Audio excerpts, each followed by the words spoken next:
Francis മാർപ്പാപ്പ കാലം ചെയ്തു. വാർത്തയുടെ കൂടുതൽ വിവരങ്ങളുമായി ന്യൂസ് ഡെസ്കിൽ നിന്നും ജോൺ ലോറൻസ് ചേരുന്നുണ്ട്. ലോറൻസ്, മഹാ ഇടയനാണ് വിടവാങ്ങിയിരിക്കുന്നത്. എപ്പോഴായിരുന്നു അന്ത്യം? കൂടുതൽ വിവരങ്ങൾ. ആഗോള കത്തോലിക്ക സഭയുടെ തലവനും വത്തിക്കാൻ സ്റ്റേറ്റിന്റെ തലവനും ഒക്കെ, അല്ലെങ്കിൽ വത്തിക്കാൻ സ്റ്റേറ്റിന്റെ പ്രസിഡന്റോ അല്ലെങ്കിൽ എന്നുള്ള രീതിയിലൊക്കെ വിശേഷിപ്പിക്കപ്പെടുന്ന ഫ്രാൻസിസ് മാർപ്പാപ്പ, അല്ലെങ്കിൽ കത്തോലിക്ക സഭയുടെ തലവനായുള്ള ഫ്രാൻസിസ് മാർപ്പാപ്പ ഇന്ത്യൻ സമയം രാവിലെ ഇന്ന് 11:05 അദ്ദേഹം കാലം ചെയ്തത്. 13 വർഷം അദ്ദേഹം കത്തോലിക്ക സഭയുടെ മാർപ്പാപ്പയായിരുന്നു. ന്യൂമോണിയ ബാധിതനായി അദ്ദേഹം ഏതാണ്ട് ഒരു 38 ദിവസത്തോളം റോമിലെ ജമല്ലി ആശുപത്രിയിൽ ചികിത്സയിലായിരുന്നു. അവിടെ നിന്ന് അസുഖങ്ങളെല്ലാം ഭേദപ്പെട്ട് അദ്ദേഹം താമസ സ്ഥലമായ സെൻറ്റ് മാർത്ത അപ്പാർട്ട്മെൻറ്റിലേക്ക് പോവുകയായിരുന്നു. കഴിഞ്ഞ പീഡാനുഭവവാരത്തിൽ എല്ലാ ശുശ്രൂഷകളിലും അദ്ദേഹം പങ്കെടുത്തു. ഏറ്റവും അവസാനമായി അദ്ദേഹം ഇന്നലെ ഈസ്റ്റർ ഞായറാഴ്ച അദ്ദേഹം ലോക സമാധാനത്തിനും ഗാസയിലെ ദുരിതം അനുഭവിക്കുന്നവർക്ക് വേണ്ടിയുമാണ് അവസാനമായി അദ്ദേഹം സംസാരിച്ചത്. പൊടുന്നനെയായിരുന്നു ഇന്ന് രാവിലെ ഇന്ത്യൻ സമയം 11:05 സെൻറ്റ് മാർത്ത അപ്പാർട്ട്മെൻറ്റ്. അദ്ദേഹം വത്തിക്കാൻ കോട്ടയിലല്ല അദ്ദേഹം താമസിക്കുന്നത്. ഇപ്പോൾ വിശേഷ ദിവസങ്ങളിൽ അദ്ദേഹം തൊട്ടടുത്തുള്ള സെൻറ്റ് മാർത്ത അപ്പാർട്ട്മെൻറ്റിൽ നിന്ന് അദ്ദേഹം വത്തിക്കാനിലെ സെൻറ്റ് പീറ്റേഴ്സ് ബസിലിക്കയിൽ വന്ന് കുർബാന അർപ്പിക്കലും വിശ്വാസികളെ അഭിസംബോധന ചെയ്യലും എല്ലാം തന്നെ അങ്ങനെ അദ്ദേഹം മാർപ്പാപ്പയായതിനു ശേഷം ആ ഒരു രീതിയാണ് അദ്ദേഹം തുടർന്നുകൊണ്ടിരുന്നത്. അപ്പോൾ സെൻറ്റ് മാർത്ത അപ്പാർട്ട്മെൻറ്റിലായിരുന്നു അദ്ദേഹം ആശുപത്രിയിൽ നിന്ന് പോയതിനു ശേഷവും താമസം. അവിടെ വെച്ചായിരുന്നു അദ്ദേഹത്തിൻ്റെ വിയോഗം വത്തിക്കാൻ ഔദ്യോഗികമായി ഒരു 12 മണിയോടുകൂടിയാണ് ലോകത്തെ അറിയിച്ചത്. അദ്ദേഹം ഇനിയിപ്പോൾ അദ്ദേഹത്തിൻ്റെ സംസ്കാര ശുശ്രൂഷ അടക്കമുള്ള കാര്യങ്ങളെക്കുറിച്ച് വത്തിക്കാൻ കൂടുതൽ വിവരങ്ങൾ പുറത്തേക്ക് വിട്ടിട്ടില്ല. അത് വലിയ കൂടിയാലോചനകൾക്കും എത്ര ദിവസത്തെ അതിൻ്റെ ചടങ്ങുകളും കാര്യങ്ങളും എപ്പോഴായിരിക്കണം സംസ്കാരം ലോക നേതാക്കൾക്ക്, അതായത് വത്തിക്കാനിൽ മാർപ്പാപ്പ കാലം ചെയ്ത് കഴിഞ്ഞാൽ രണ്ടോ മൂന്നോ തരത്തിലുള്ള പൊതുദർശനങ്ങളാണ് ഉണ്ടാവുക. ആദ്യ ദിനം ലോക നേതാക്കൾക്കും ആദ്യ ദിനം ഇറ്റലിയിൽ നിന്നുള്ള ഭരണ നേതാക്കൾക്ക്, ഇറ്റലിയുടെ ഭരണത്തിലുള്ള പ്രസിഡന്റ്, അതുപോലെ പ്രധാനമന്ത്രി, മറ്റ് അധികാരത്തിലുള്ള ഉന്നതർ, ഇങ്ങനെയുള്ള ആളുകൾക്കായിരിക്കും ആദ്യത്തെ ദിവസം മാർപ്പാപ്പയുടെ മൃതദേഹം സന്ദർശിക്കാനുള്ള, ഭൗതികദേഹം സന്ദർശിക്കാനും കാണാനുമുള്ള അവസരമുണ്ടാവുക. രണ്ടാമത്തെ ദിവസം ലോക നേതാക്കൾക്കുള്ള അവസരമായിരിക്കും. മൂന്നാമത്തെ ദിവസമായിരിക്കും സാധാരണ പൊതുദർശനം, അതായത് വത്തിക്കാൻ സെൻറ്റ് പീറ്റേഴ്സ് ബസിലിക്കയിലേക്ക് മൃതദേഹം കൊണ്ടുവരിക, അവിടെ ആളുകൾക്ക് പൊതുദർശനത്തിന് അവസരം നൽകുക. കുറഞ്ഞത് ഒരു 3 ദിവസത്തെയെങ്കിലും പൊതുദർശനവുമായിട്ട് ബന്ധപ്പെട്ട ചടങ്ങുകളുണ്ടാവും. അതിനുശേഷമായിരിക്കും ഒരുപക്ഷെ സംസ്കാര കാര്യങ്ങൾ ക്രമീകരിക്കുക. സംസ്കാര കാര്യങ്ങൾ ഏതായാലും ഒരു 3 ദിവസത്തിനപ്പുറം പോകുമെന്ന് കരുതേണ്ടതില്ല. മാത്രമല്ല തൻ്റെ സംസ്കാരം വളരെ ലളിതമായ രീതിയിൽ നടത്തണം എന്ന് അദ്ദേഹം പറഞ്ഞിട്ടുണ്ട്. അപ്പോൾ അതുകൊണ്ട് തന്നെ ആ കാര്യങ്ങളെല്ലാം വത്തിക്കാൻ ഇന്ന് പുറത്തിറക്കിയ പ്രസ്താവനയിലും ആ കാര്യം, പുറത്തിറക്കിയ ബുള്ളറ്റിനിലും അദ്ദേഹത്തിൻ്റെ മരണവാർത്ത അറിയിച്ചുകൊണ്ട് വത്തിക്കാൻ പുറത്തിറക്കിയ ബുള്ളറ്റിനിലും മാർപ്പാപ്പ തൻ്റെ സംസ്കാരം വളരെ ലളിതമായ രീതിയിൽ നടത്തണം എന്ന് നിർദ്ദേശിച്ചിട്ടുണ്ടെന്നുള്ള വിവരം കർദിനാൾ ഫാരൽ വ്യക്തമാക്കിയിട്ടുണ്ട്. അപ്പോൾ അതനുസരിച്ചുള്ള നടപടിക്രമങ്ങളായിരിക്കും ഏതായാലും വത്തിക്കാനിലെ മാർപ്പാപ്പയുടെ സംസ്കാര ശുശ്രൂഷകളുമായി ബന്ധപ്പെട്ട് നടക്കുക എന്നുള്ളതാണ് നമുക്കിപ്പോൾ അറിയാൻ കഴിയുന്ന കാര്യം. സംസ്കാര ശുശ്രൂഷകളിലേക്കും ഈ ലോക നേതാക്കളും അതുപോലെ കത്തോലിക്ക സഭയുടെ ആഗോള തലത്തിലുള്ള കർദിനാൾമാർ, ഇപ്പോൾ കത്തോലിക്ക സഭയ്ക്ക് 135 കർദിനാൾമാരാണുള്ളത്. ഈ കർദിനാൾമാരിൽ എത്താവുന്നവരെല്ലാവരും തന്നെ എത്തിയിട്ടുണ്ടാവും. അവരിപ്പോൾ തന്നെ വത്തിക്കാനിലേക്ക് റോമിലേക്ക് യാത്ര പുറപ്പെട്ടിട്ടുണ്ടാവും എന്ന് വേണം കരുതാൻ. നാളെയും മറ്റന്നാളും ഒക്കെ ആയിട്ടായിരിക്കും അവരവിടെ എത്തിച്ചേരുക. അപ്പോൾ അതിനുള്ള ഒരു അവസരവും കൂടി മാർപ്പാപ്പയെ അദ്ദേഹത്തിൻ്റെ അതായത് സഭയുടെ അദ്ദേഹം വാഴിച്ചവരും അല്ലാത്തവരുമായുള്ള കർദിനാൾമാർക്ക് എത്തിച്ചേർന്ന് അദ്ദേഹത്തിൻ്റെ ഭൗതിക ദേഹത്തിന് ആദരമർപ്പിക്കാനുള്ള അവസരങ്ങളും എല്ലാം നൽകും. അതോടൊപ്പം തന്നെയായിരിക്കും അതിനുശേഷമായിരിക്കും വത്തിക്കാൻ ചത്തുരത്തിൽ അദ്ദേഹത്തിൻ്റെ ഭൗതിക ദേഹം പൊതുദർശനത്തിന് വയ്ക്കുക. ആളുകൾക്ക് കാണാനുള്ള അവസരമുണ്ടാവും. അതിനുശേഷം അന്തിമോപചാരം അർപ്പിക്കാനുള്ള അവസരമാണ്. അതിനുശേഷമായിരിക്കും സംസ്കാരം ഉണ്ടാവുക. സംസ്കാരം വളരെ ലളിതമായ ചടങ്ങുകൾ നടത്തണം എന്നാണ് അദ്ദേഹം നിർദ്ദേശിച്ചിട്ടുള്ളത്. ഇക്കാര്യത്തിലും വത്തിക്കാൻ കൂരിയപ്പോൾ വത്തിക്കാൻ്റെ ചുമതല കമർലെങ്കോ ഏറ്റെടുത്തിട്ടുണ്ട്. അത് ആചാരപരമായ അല്ലെങ്കിൽ പരമ്പരാഗതമായി സ്വീകരിച്ചിരിക്കുന്ന ഒരു നടപടിക്രമമാണ്. വത്തിക്കാൻ്റെ, അതായത് വിശുദ്ധ പത്രോസിൻ്റെ സിംഹാസനത്തിൽ ഇപ്പോൾ ക്രിസ്തു ശിഷ്യനായ പത്രോസിൻ്റെ പിൻഗാമി ആണ് ഈ പോപ്പ് എന്നാണ് അറിയപ്പെടുന്നത്. അല്ലെങ്കിൽ ഭൂമിയിലെ ക്രിസ്തുവിൻ്റെ നേരധികാരി, ക്രിസ്തുവിൻ്റെ നേരധികാരി എന്നുള്ള രീതിയിലാണ് മാർപ്പാപ്പ അറിയപ്പെടുന്നത്. അതുകൊണ്ട് തന്നെ അദ്ദേഹത്തിൻ്റെ സംസ്കാര ശുശ്രൂഷകളും തന്നെ വലിയ വിപുലമായ രീതിയിലായിരിക്കും നടത്തുക. അതോടൊപ്പം തന്നെ അദ്ദേഹത്തിൻ്റെ ഇപ്പോൾ വത്തിക്കാനിൽ അല്ലെങ്കിൽ മാർപ്പാപ്പയുടെ സിംഹാസനത്തിൽ ഒരു ഒഴിവ് വന്നിരിക്കുന്നു. ഇനിയിപ്പോൾ ആ ഒഴിവ് ഒരു 10-15 ദിവസത്തിനുള്ളിൽ പുതിയ മാർപ്പാപ്പയെ കോൺക്ലേവ് ചേർന്ന് തിരഞ്ഞെടുക്കും. അതിനു മുമ്പ് ആ ഒരു പുതിയ മാർപ്പാപ്പ ചുമതല ഏൽക്കുന്നതിന് പുതിയ മാർപ്പാപ്പയുടെ തെരഞ്ഞെടുപ്പ് വരെ വത്തിക്കാൻ്റെ ചുമതല ഏൽക്കുക, അല്ലെങ്കിൽ വത്തിക്കാൻ ക്യൂരിയുടെ നിയന്ത്രണം കമർലെങ്കോ എന്നുള്ള സ്ഥാനപ്പേരുള്ള ഒരു പദവിയുള്ള ഒരു കർദിനാളായിരിക്കും അത് വഹിക്കുക. അത് ഐറിഷിൽ നിന്നുള്ള അതിപ്പോൾ കോൺക്ലേവിലുള്ള വത്തിക്കാനിലുള്ള ഏറ്റവും ഉയർന്ന കർദിനാൾ, ഏറ്റവും പ്രായമേറിയ കർദിനാൾ, അതിപ്പോൾ ഐറിഷ് കർദിനാൾ കെവിൻ ഫാരലാണ്. അദ്ദേഹത്തെ കമർലങ്കോയായിട്ട് നേരത്തെ നിശ്ചയിച്ചിട്ടുണ്ട്. അദ്ദേഹം കമർലങ്കോയായിട്ട് ചുമതലയേറ്റു. ഒരു മാർപ്പാപ്പ കാലം ചെയ്തു കഴിഞ്ഞാൽ അദ്ദേഹത്തിൻ്റെ മരണം എങ്ങനെയാണ് സ്ഥിരീകരിക്കേണ്ടത് എന്ന് സംബന്ധിച്ച് വത്തിക്കാൻ്റെ ഭരണഘടനയിൽ വത്തിക്കാൻ്റെ അതായത് കത്തോലിക്ക സഭയുടെ ഭരണഘടനയിൽ ചില കാര്യങ്ങൾ പറഞ്ഞിട്ടുണ്ട്. അതനുസരിച്ച് അദ്ദേഹത്തിൻ്റെ മുദ്രമോതിരവും സ്ഥാനചിഹ്നങ്ങളും എല്ലാം തന്നെ നശിപ്പിച്ചു. അദ്ദേഹത്തിൻ്റെ നെറ്റിയിൽ ഒരു ചുറ്റി കൊണ്ട് മുട്ടി 3 പ്രാവശ്യം പേര് വിളിക്കും. ആ പേരിൽ പ്രതികരണമില്ലെങ്കിൽ ഒരു മാർപ്പാപ്പയുടെ മരണം സ്ഥിരീകരിച്ചതായി കമർലങ്കോ പ്രഖ്യാപിക്കും. അതിനുശേഷം അദ്ദേഹത്തിൻ്റെ ഈ മാർപ്പാപ്പയുടെ മുദ്രമോതിരവും അതുപോലെ അധികാര ചിഹ്നങ്ങളും എല്ലാം തന്നെ നശിപ്പിച്ചതിന് ശേഷമായിരിക്കും കമർലങ്കോ ചുമതലയേൽക്കുക. ഇപ്പോൾ വത്തിക്കാൻ്റെ നിയന്ത്രണം കമർലങ്കോ എന്ന പേരിൽ അറിയപ്പെടുന്ന ഐറിഷ് കർദിനാൾ കെവിൻ ഫാരലിൻ്റെ നേതൃത്വത്തിലുള്ള 3 മുതിർന്ന കർദിനാൾമാരുടെ നേതൃത്വത്തിലാണ് ഇപ്പോൾ ഈ വത്തിക്കാൻ്റെ ഭരണ ചുമതല നിർവഹിക്കുക. ഇപ്പോൾ മാർപ്പാപ്പ കാലം ചെയ്തതിനു ശേഷം ഈ 3 കർദിനാൾമാരടങ്ങുന്ന ഒരു സംഘത്തിനാണ് വത്തിക്കാൻ്റെ ഭരണനിർവഹണ ചുമതലയുള്ളത്. അവരാണ് സംസ്കാര ശുശ്രൂഷയും അതുൾപ്പെടെയുള്ള കാര്യങ്ങളും എല്ലാം തന്നെ തീരുമാനിക്കുക. അതിനുശേഷമായിരിക്കും എന്നാണ് പുതിയ മാർപ്പാപ്പയുടെ തെരഞ്ഞെടുപ്പ് ഉൾപ്പെടെയുള്ള കാര്യങ്ങൾ അവർ തന്നെയായിരിക്കും തീരുമാനിക്കുക. ആതിര. തീർച്ചയായും ലോറൻസ്, മഹാ ഇടയന്റെ വിട ഒരു ചരിത്ര നിയോഗം തന്നെയാണ്. പത്രോസിന്റെ സിംഹാസനത്തിൽ ഒരു ഒഴിവ് വന്നിരിക്കുകയാണ്. ഇനിയുള്ള വത്തിക്കാനിലെ തുടർ നടപടികളൊക്കെ ഇനി എങ്ങനെയായിരിക്കും? അതിലെ വത്തിക്കാനിലെ തുടർ നടപടി ഞാൻ അല്പം മുമ്പ് നാം വിശദീകരിച്ചു കഴിഞ്ഞു. ഇനിയിപ്പോൾ നമുക്ക് പറയാനുള്ള ഈ മാർപ്പാപ്പയുടെ തെരഞ്ഞെടുപ്പ്. ഈ മാർപ്പാപ്പ ഒരു സാധാരണ മാർപ്പാപ്പ പോലെ വന്ന ഒരാളല്ല അദ്ദേഹം. അതായത് കത്തോലിക്ക സഭയുടെ 2000 വർഷത്തിലധികം ചരിത്രമുള്ള കത്തോലിക്ക സഭയുടെ 266ാമത്തെ മാർപ്പാപ്പയായിരുന്നു അദ്ദേഹം. അപ്പോൾ അദ്ദേഹത്തിൻ്റെ തെരഞ്ഞെടുപ്പും വളരെ സങ്കീർണമോ അല്ലെങ്കിൽ ലോകം വിചാരിച്ചതുപോലെ, അതായത് പുതിയ മാർപ്പാപ്പയുടെ തെരഞ്ഞെടുപ്പ് 2013 അദ്ദേഹം മാർപ്പാപ്പയാവുന്നത്. കോൺക്ലേവ് തുടങ്ങുന്നതിന് മുമ്പ് വരെ ഈ പുതിയ മാർപ്പാപ്പയുടെ തെരഞ്ഞെടുപ്പ് വളരെ ഈസി ആയിരിക്കും. വളരെ പെട്ടെന്നൊരു കോൺക്ലേവ് ചേർന്ന 2-3 സിറ്റിങ്ങിന് 2 ദിവസത്തിനകം പുതിയ മാർപ്പാപ്പയെ ലോകത്തിന് ലഭിക്കും എന്നുള്ള രൂപത്തിൽ ഒരു ചർച്ചയൊക്കെ നടന്നിരുന്ന കാലത്താണ് ഈ മാർപ്പാപ്പയുടെ അസാധാരണമായ രീതിയിലും അദ്ദേഹം മാർപ്പാപ്പയായി തിരഞ്ഞെടുക്കപ്പെടുന്നത്. അതിനൊരു പ്രധാനപ്പെട്ട ഒരു കാരണം 2013 അതായത് ഇദ്ദേഹത്തിൻ്റെ മുൻഗാമിയായിരുന്ന ജോസഫ് റാറ്റ്സിംഗർ എന്ന കർദിനാൾ, അദ്ദേഹം മാർപ്പാപ്പ ജോൺ പോൾ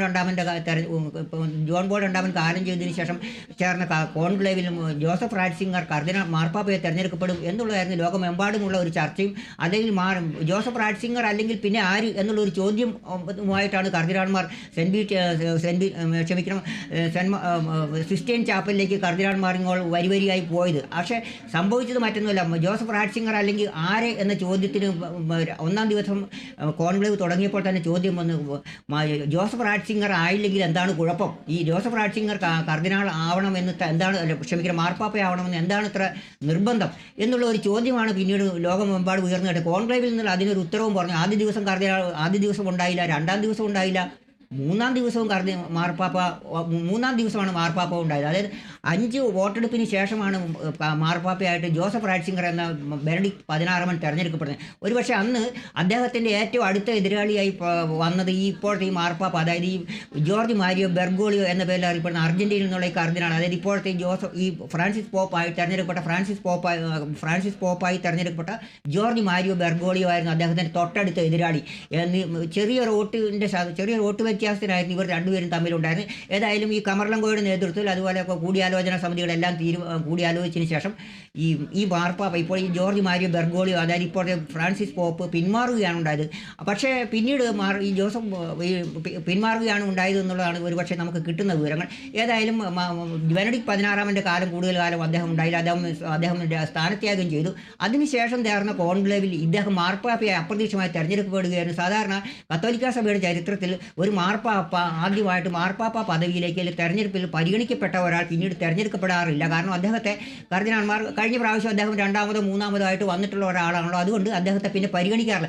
പക്ഷേ അപ്രതീക്ഷിതമെന്ന് പറയട്ടെ, കർദിനാൾമാർ ഒരേ ഒരു പേരിലാണ് എത്തിച്ചേർന്നത്. 2-ാം ദിവസം 3-ാം ദിവസം 5-മത്തെ വോട്ടെടുപ്പിൽ പുതിയ മാർപ്പാപ്പയായി ഈ ആദ്യം പരിഗണിക്കപ്പെട്ട, അതായത് 9 വർഷം മുമ്പ് പരിഗണിക്കപ്പെട്ട ഈ ജോർജ് മാരിയോ ബെർഗോളിയോ എന്നുള്ള അർജന്റീനയിൽ നിന്നുള്ള ഈ കർദിനാൾ അപ്രതീക്ഷിതമായി തെരഞ്ഞെടുക്കപ്പെടുന്നത് ലോകത്തെ അത്ഭുതപ്പെടുത്തി. അത് വത്തിക്കാനിലുള്ള വത്തിക്കാനിലുള്ള കാര്യങ്ങൾ നിരീക്ഷിക്കുകയും വത്തിക്കാൻ്റെ നടപടിക്രമങ്ങൾ ശ്രദ്ധിക്കുകയൊക്കെ ചെയ്യുന്ന ലോകമെമ്പാടുമുള്ള മാധ്യമപ്രവർത്തകരെയും അതുപോലെ തന്നെ വത്തിക്കാനിലെ നിരീക്ഷകരെയും എല്ലാം തന്നെ അത്ഭുതപ്പെടുത്തിക്കൊണ്ട് ഈ ഫ്രാൻസിസ് പോപ്പ്, അതായത് ജോർജ് മാരിയോ ബെർഗോളിയോ വീണ്ടും രണ്ടാമത്തെ തെരഞ്ഞെടുപ്പ്, രണ്ടാമത്തെ കോൺക്ലേവിൽ അദ്ദേഹം മാർപ്പാപ്പയായി തെരഞ്ഞെടുക്കപ്പെട്ടു എന്നുള്ളത് ഒരു അത്ഭുതമായി മാത്രമാണ് നമുക്ക് കരുതാൻ കഴിയുക. അതുകൊണ്ട് തന്നെ അദ്ദേഹത്തിൻ്റെ ചരിത്ര നിയോഗം, അദ്ദേഹം മാർപ്പാപ്പയാവാൻ വേണ്ടി തന്നെയാണ് അദ്ദേഹം ജനിച്ചത് എന്ന രീതിയിലേക്കുള്ള കാര്യങ്ങൾ മാറി മറിഞ്ഞു. അതുപോലെ തന്നെ അദ്ദേഹം കത്തോലിക്ക സഭയുടെ അമരക്കാരനായി തിരഞ്ഞെടുക്കപ്പെട്ട ശേഷം അദ്ദേഹത്തിൻ്റെ ഭാഗത്തു നിന്നുണ്ടായ നടപടിക്രമങ്ങളെല്ലാം തന്നെ വളരെ വിചിത്രമെന്ന് യാഥാസ്ഥിതികർക്ക് തോന്നാമെങ്കിലും ലോകമെമ്പാടുമുള്ള സഹൃദരായ മനുഷ്യർക്കും മനുഷ്യസ്നേഹികൾക്കും അതുപോലെ ലിബറലുകൾക്കും എല്ലാം തന്നെ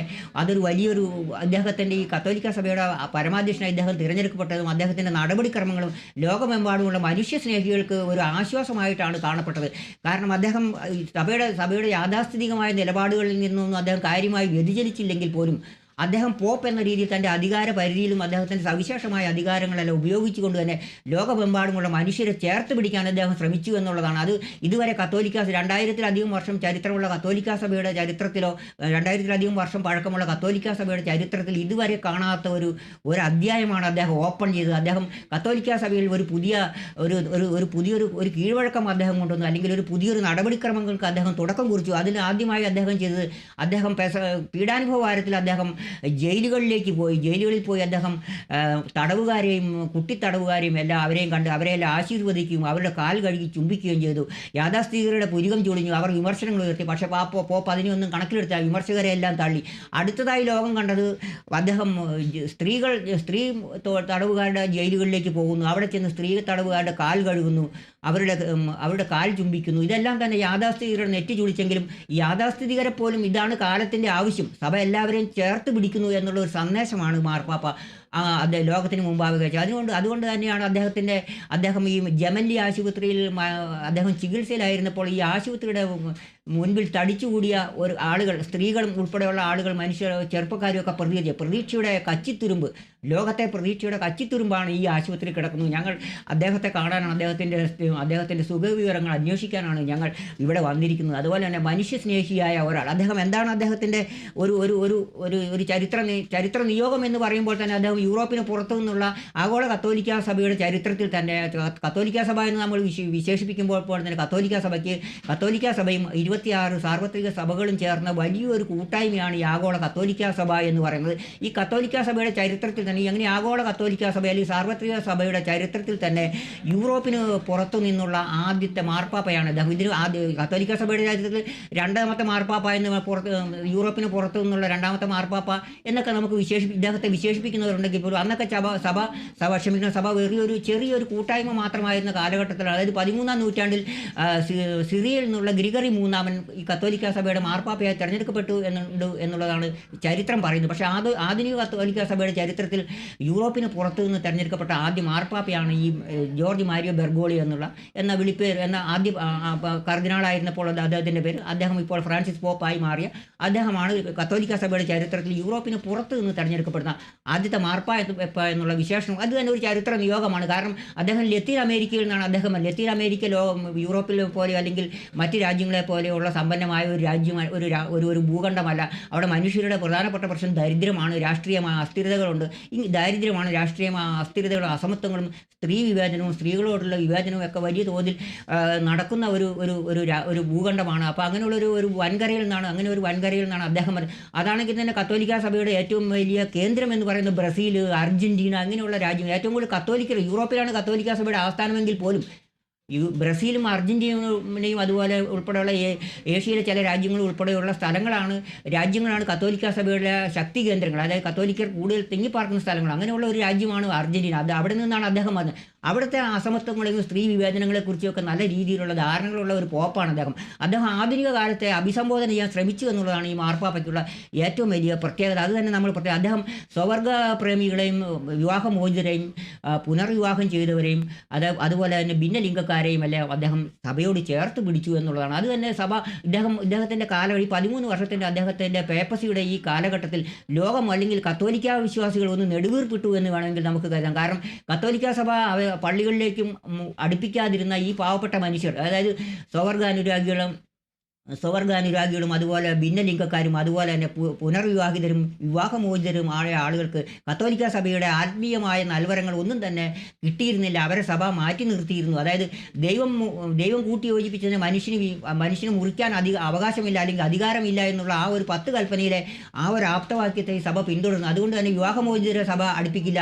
അതുപോലെ പുരുഷനും സ്ത്രീയും തമ്മിലുള്ള വിവേചനം, അല്ലെങ്കിൽ പുരുഷന് മാത്രമേ അവകാശപ്പെട്ട ചില കാര്യങ്ങൾ സ്ത്രീകൾക്ക് പാടില്ല, അല്ലെങ്കിൽ പുരുഷന് വേറൊരു തരത്തിൽ പുരുഷനും തമ്മിലുള്ള ഒരു ബന്ധമോ അങ്ങനെയുള്ള സ്വവർഗ ബന്ധങ്ങളൊന്നും തന്നെ കത്തോലിക്ക സഭ സ്ത്രീകൾക്കിടയിലായാലും പുരുഷന്മാർക്കിടയിലായാലും സഭ ഇതൊന്നും അംഗീകരിക്കുന്നില്ല. അതുകൊണ്ട് തന്നെ ഇത്തരം മനുഷ്യരെ എല്ലാം തന്നെ ഒരു അരികുവൽക്കരിക്കപ്പെട്ട ഏതെങ്കിലും ഒരു സ്ഥലങ്ങളിൽ, ഏതെങ്കിലും സമാന്തരമായി എവിടെയെങ്കിലും ഏതെങ്കിലും ഒരു മൂലയിലേക്ക്, സമൂഹത്തിൻ്റെ ഏതെങ്കിലും ഒരു മൂലയിലേക്ക് തള്ളപ്പെട്ട ഒരു കാലഘട്ടത്തിൽ നിന്ന് അവരെല്ലാം ചേർത്ത് പിടിക്കുന്നതാണ് ഈ പാപ്പയുടെ കാലം നമ്മൾ കാണുന്നത്. അതുകൊണ്ട് തന്നെ അദ്ദേഹത്തിന് വലിയ വിമർശനങ്ങളുണ്ടായി. പക്ഷേ അതൊന്നും അദ്ദേഹം കണക്കിലെടുത്തില്ല. ഏറ്റവും അവസാനം കത്തോലിക്ക സഭയുടെ വിശ്വാസ തിരുസംഘത്തിൻ്റെ ചെറിയ ഒരു വിശ്വാസ തിരുസംഘം, അതായത് വിശ്വാസ തിരുസംഘം എന്ന് പറഞ്ഞു കഴിഞ്ഞാൽ കത്തോലിക്ക വിശ്വാസം പ്രചരിപ്പിക്കുന്ന ലോറൻസ് തുടർന്ന് ചില കത്തോലിക്ക സഭയുടെ പ്രതികരണങ്ങളിലേക്ക് നമുക്ക് പോകേണ്ടതുണ്ട്. മഹാ ഇടയനാണ് ആ വിട നൽകിയിരിക്കുന്നത്. ചരിത്ര നിയോഗം തന്നെയാണ് ഫ്രാൻസിസ് മാർപ്പാപ്പയുടേത്. ചില പ്രതികരണങ്ങളിലേക്ക്.